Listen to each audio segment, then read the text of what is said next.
bafulumizza ebyava mu bigezo bya senior eyokuna eby'omwaka ogwa 2016 wabula omuwendo gw'abayizi ababigudde guyanaamiriza baminisita ab'ebyenjigiriza nga guno gwavudde ku basomesa abataamalayo sirabasi nga beeyinulira ku kukoppa. Ebyavudde mu bigezo bya senior eyokuna ey'omwaka 2016 ku ofiisi ya Prime Minister mu Kampala abakungu b'ekitongole ky'ebigezo ekya UNEB babyanjulidde baminisita b'ebyenjigiriza abakulembeddwa mu Jenti Kata Museveni, ow'amatendekero aga waggulu Dr. Jesse Muyingo, ow'ebyenjigiriza ebisookerwako Rosemary Nansubuga Senninde, omuwandiisi ow'enkalakkalira mu minisitule y'ebyenjigiriza Alex Kakooza n'abakungu b'ebyenjigiriza abalala. Ssentebe w'ekitongole ky'ebigezo ekya UNEB Mary Okakwol asimye omutindo gw'ebyenjigiriza mu ggwanga guno gutandise n'okusikiriza abayizi okuva mu mawanga amalala okujja kuno. The board made arrangements ranging from provision of braille print, sign language interpreters and support personnel.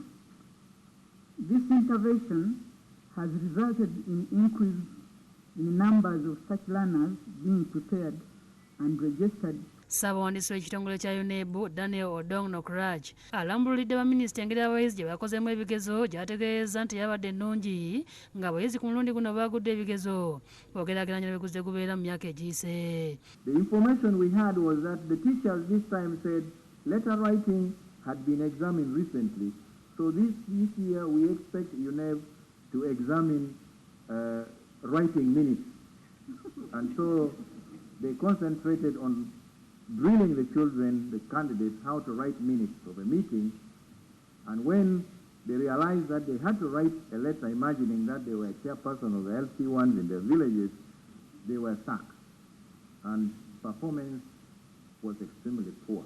Okugwa kw'abayizi akutadde ku basomesa abatassaayo mwoyo okusomesa abayizi okumalayo sirabasi ne batuuka ku ssaawa envanyuma nga basala amagezi ga kukoppera abayizi. Scouts that we sent in the field reported some cases of external assistance, collusion, impersonation and smuggling of unauthorized materials into the examination room.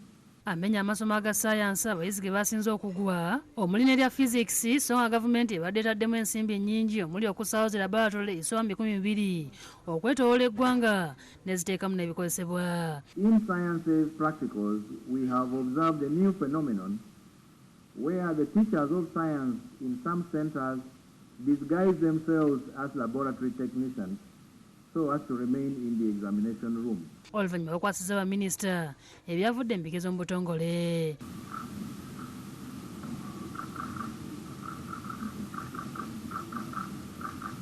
Minisita Museveni mu Lungereza alungamizza ku bigezo ebimwanjuliddwa neyennyamira okubanga wakyaliwo abasomesa abalowooleza mu kukoppera abayizi ebigezo n'asaba abantu bonna omuli bannamawulire bannabyabufuzi n'abalala okukwasizaamu okusulula omutindo gw'ebyenjigiriza mu ggwanga. Teaching and learning of our children is a responsibility of all stakeholders, of parents, of political leaders, of religious leaders, of cultural leaders, of everybody.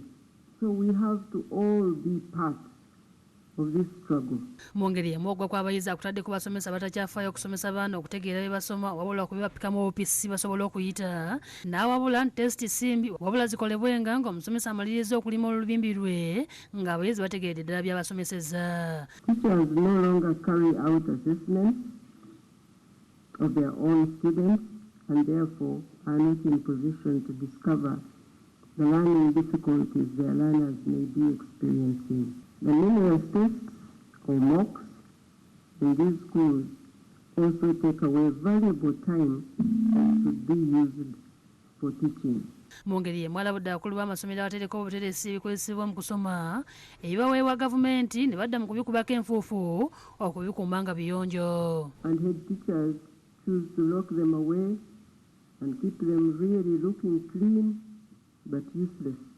Ye Minisita Muyingo yennyamidde olw'omuwendo gw'abayizi mu disitulikiti esatu ez'amaanyi ogwewandiisa kyokka batula ebigezo ne babeera batono n'alabula n'abasomesa abatasomesa baana mu budde obubaweebwa ne baagala okubayambako mu kukoppa. Abaana bakoze bubi okusinga ab'emyaka egiwedde emabega naye ensonga nga tuzimanyi abasomesa tebaliyo okubbira bandibawedde mu masomero mu kifo ky'okubasomesa tubawa buwi bigezo mocks. Wadde nga gavumenti ebadde egezezzaako okulaba nga enyikiza okusomesa amasomo aga ssayansi mu masomero gonna mu ggwanga awatali kwawulamu agaayo oba ag'obwannannyini, wabula enteekateeka eno tennavaamu kalungi nga kintu kiva kuba nti bangi ku basomesa tebafaayo okusomesa abayizi mu budde olwo ne balinda okupapirira ng'ebibuuzo binaatera okutuuka. Ndi Agnes Bulega ne Obedi Lutale ku Rabukedde TV.